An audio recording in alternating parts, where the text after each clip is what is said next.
Hola, buenos días.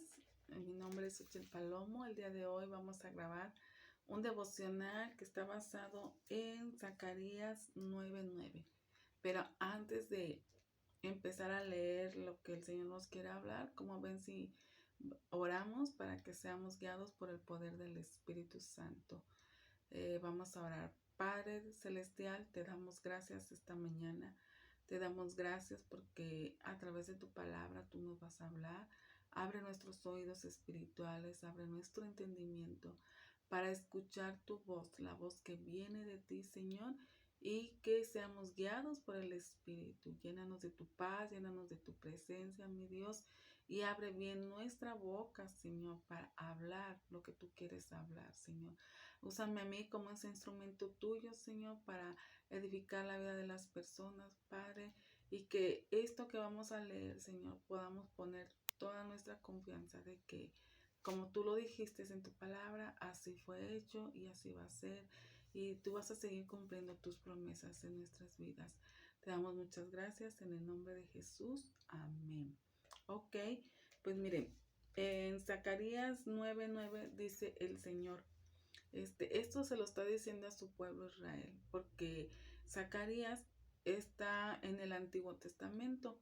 Entonces, como Cristo todavía no llegaba aquí a la tierra, Cristo nació a partir del Nuevo Testamento. Entonces aquí hay una promesa que Zacarías le estaba dando, que Dios le está dando a su pueblo a través del profeta Zacarías, porque recordemos que en ese tiempo, pues, el pueblo de Dios, su pueblo Israel, había pasado por muchas pruebas, situaciones difíciles por la desobediencia del pueblo, pero el pueblo siempre buscó a Dios.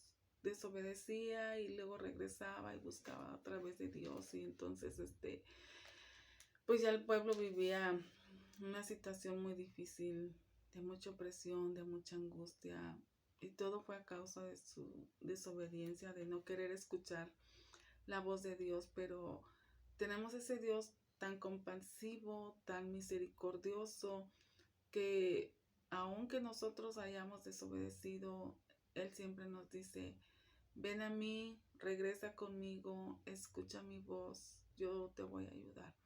Entonces, esto es lo que Dios les está diciendo a su pueblo, y les dice una promesa. Les da una promesa, y yo creo que a todos nos ha dado promesas y que el Señor las va a cumplir. Y esta promesa se la dio a todo su pueblo Israel, a todo su pueblo. Entonces vamos a ver cuál es la promesa que Dios le dio a su pueblo. Entonces dice, alégrate mucho, hija de Sión. ¿Y quién era la hija de Sión? Pues su pueblo Israel, su pueblo escogido, su pueblo amado. Por eso Dios le dice, alégrate mucho.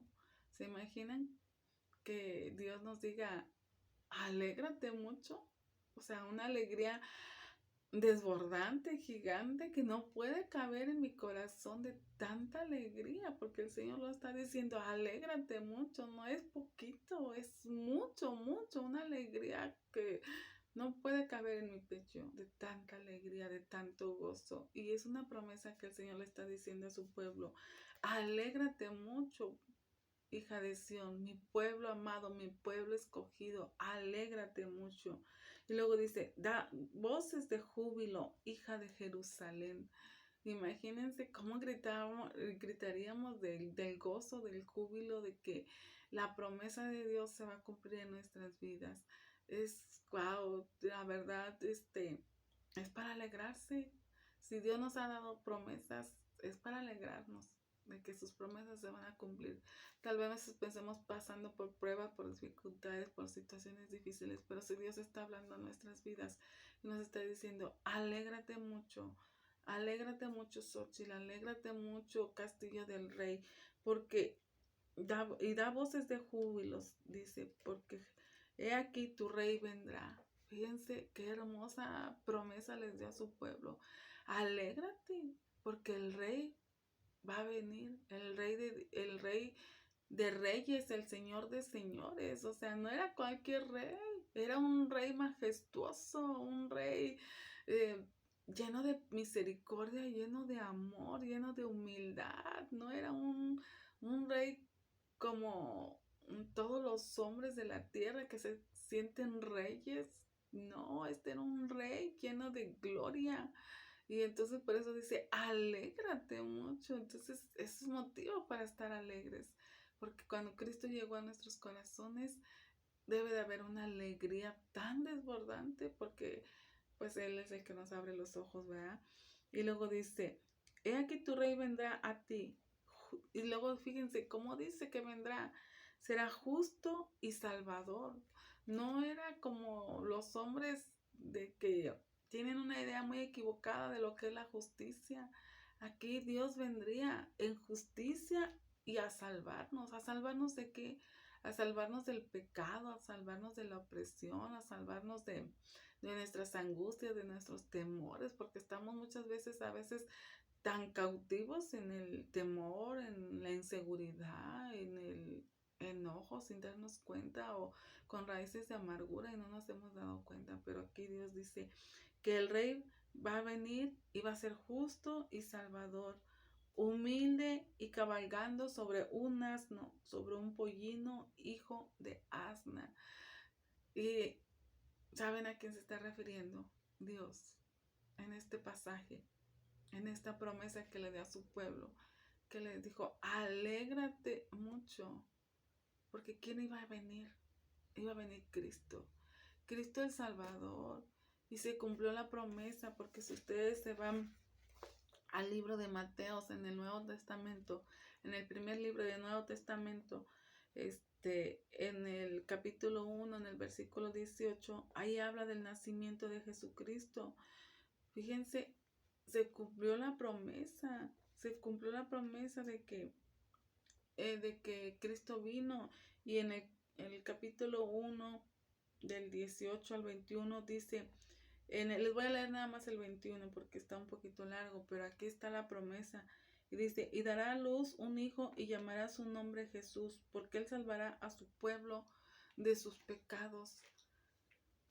¿Se imaginan cómo el pueblo de Israel, antes de que viniera Jesús, bueno, pues todavía, ¿verdad? Pero ya creo que somos menos, vivía con tanto pecado, con tanta idolatría, con tantas cosas desagradables ante los ojos de Dios.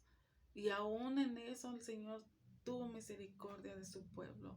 Y aún así nosotros pues tenemos que alegrarnos mucho porque cuando nosotros venimos a Cristo y conocemos el verdadero amor de Cristo, cuando en Él nos sentimos plenas, en Él nos sentimos amadas, en Él nos sentimos seguras, en Él nos sentimos que ya no pertenecemos a un mundo de pecado donde había tanta opresión, tanta angustia, con tanto temor, tanta inseguridad, tanto odio, tanto rechazo. Y el Señor, cuando venimos a Cristo y lo recibimos como nuestro Señor y Salvador, y nos dice, alégrate mucho, así como le estaba diciendo a su pueblo Israel, alégrate mucho, mi pueblo amado, mi pueblo escogido. Dice, da voces de júbilo. Da voces de júbilo, así nosotros tenemos que estar alegres, dando voces de júbilo, porque llegó nuestro Salvador, llegó y llegó de una manera humilde, cabalgando sobre un asno, dice aquí. ¿Se imaginan el gozo que tenían las personas cuando conocieron a Cristo? Y así el gozo se debe de ver en nosotros cuando conocemos a Cristo.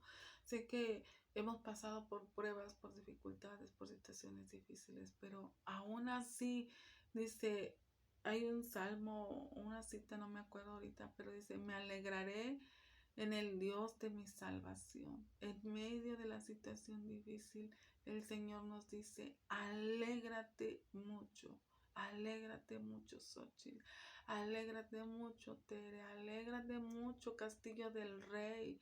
Si nosotros somos su pueblo escogido, su pueblo amado, y nuestros antepasados son los judíos, los hijos de Dios, no vieron la promesa en el Antiguo Testamento, pero nosotros nos tocó ver su promesa cumplida en nuestras vidas y vamos a ver su promesa cumplida en la vida de las generaciones, donde dice, alégrate mucho en medio de lo que estemos viviendo.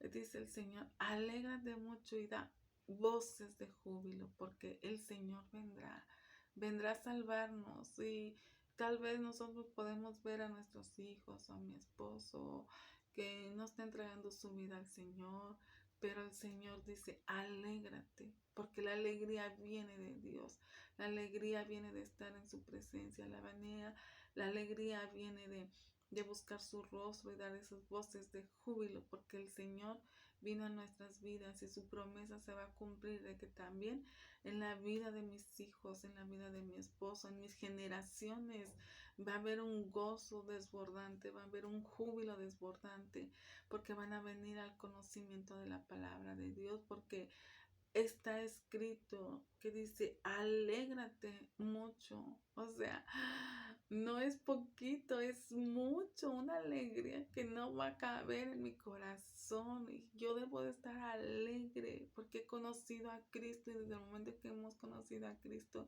y que nos aferramos a su palabra, debo de tener esa alegría, aún en medio del dolor más grande que pueda yo estar sintiendo.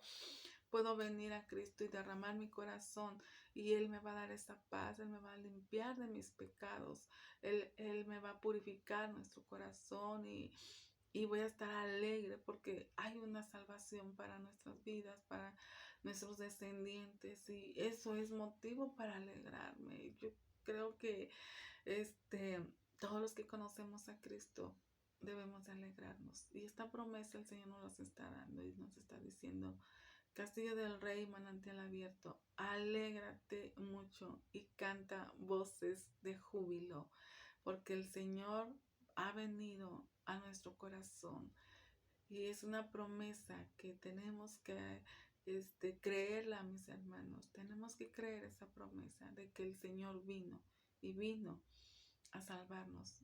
Él no vino a juzgar al mundo, Él vino a salvar al mundo con humildad, con justicia, la verdadera justicia de Dios, no la justicia del hombre. Dice, y vino cabalgando sobre un asno, sobre un pollino, hijo de asna. Imagínense Cristo estando sentado al trono de la gracia, bajó del cielo para humillarse, para el perdón de nuestros pecados. Y eso es motivo para alegrarnos, porque ¿quién más podría dar su vida por nosotros en la cruz para que nuestros pecados fueran limpiados, fueran purificados? Nadie más que el Hijo de Dios, hecho hombre. Y ese es un motivo para que nosotros estemos alegres, porque Dios dice en su palabra, alégrate mucho, da voces de júbilo, porque hemos conocido al verdadero Rey, el Rey de Reyes, el Señor de Señores, el que nos sana, el que nos limpia, el que nos purifica, el que nos muestra lo equivocado que estamos y que a través de Cristo tenemos salvación para nuestras almas. Y eso es para estar con un gozo desbordante. Pues bueno, esto es un pasaje muy pequeño, pero con mucha profundidad. Y gocémonos, alegrémonos en el Señor, porque el Señor vino y vino con compasión, vino con misericordia para la salvación de todo su pueblo, de todo el mundo. Así que gocémonos con el amor de Cristo. Bueno, mis hermanos, pues esto es todo y pues vamos a orar para despedir y que esta palabra quede tan sellada en nuestro corazón que digamos gracias, gracias Padre Celestial, porque tú diste a tu Hijo amado, lo más preciado que tú tenías lo diste para la purificación de los pecados de este pueblo. Vamos a orar. Padre, te damos gracias esta mañana. Te damos gracias porque tú diste a tu Hijo amado. Se bajó del trono, Señor, para humillarse y entregarse para el perdón de nuestros pecados. Te damos gracias porque a través de la crucifixión de Cristo Jesús fuimos salvos y que ya no pertenecemos a la esclavitud del pecado, Señor. Te damos gracias porque Tú reinas con justicia, tú reinas con amor. Te damos gracias porque a través de Cristo Jesús debemos estar tan alegres, con una alegría y con un júbilo desbordante, porque Cristo ha venido a nuestras vidas. Y así como le dijo a Zacarías, el profeta, que se alegrara mucho porque iba a venir el Salvador. Así nosotros tenemos que alegrarnos porque el Salvador también va a venir a la vida de nuestros hijos, a la vida de nuestras familias, a la vida de todas las personas que no te conocen, Padre, porque van a ver la alegría tan desbordante que nosotros tenemos, el saber que Cristo es nuestro Salvador y que como Él no hay otro que pueda salvarnos, porque Él reina con justicia, Él reina con verdad, Él reina con la autoridad, Señor. Y te damos muchas gracias, bendito Dios. Y te pedimos, Padre, que nosotros, Señor, sigamos recordando lo que Cristo hizo en la cruz para el perdón de nuestros pecados. En el nombre de Jesús, amén y amén. Pues muchas gracias, que Dios me los bendiga y alégrense mucho en el Señor. Bendiciones.